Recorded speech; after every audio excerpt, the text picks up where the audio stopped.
think there are a number of ingredients that would make a top hospital, particularly I think strong leadership who've able to demonstrate it over time, a constancy of purpose so that staff don't get kind of used to the fad of the month.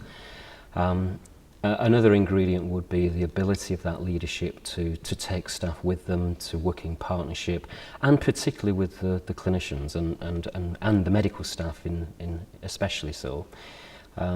It often kind of worries me when people talk about engaging doctors in our agenda. It should be a partnership, it should be a mutually created agenda for both managers and doctors to share in and lead in together.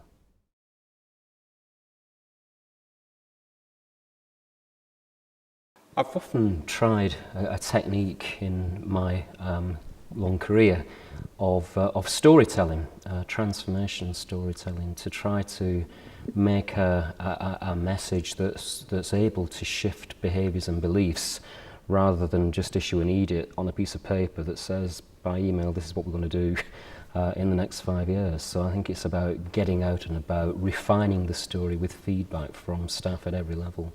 For example, I created a story for Luton and Dunstable Hospital that I summarised then in a letter that did go out to all staff, but probably more importantly was the chance to meet with groups of staff over a 12-month period and tell the story, but actually be willing to listen and refine the story about where we've been, where we are now, what are we trying to do in the future. In our case, it was about really wanting a compelling message about leading the NHS in patient safety.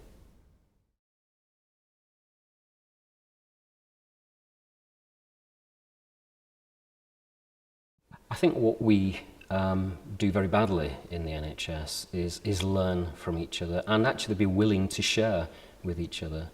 I've always been keen on pinching with pride. It actually doesn't matter that it wasn't invented here. If I see something that I'm impressed with, then I would want to bring it into my own organisation. Yes, adapt it for our own circumstances, but I cannot understand this not invented here syndrome.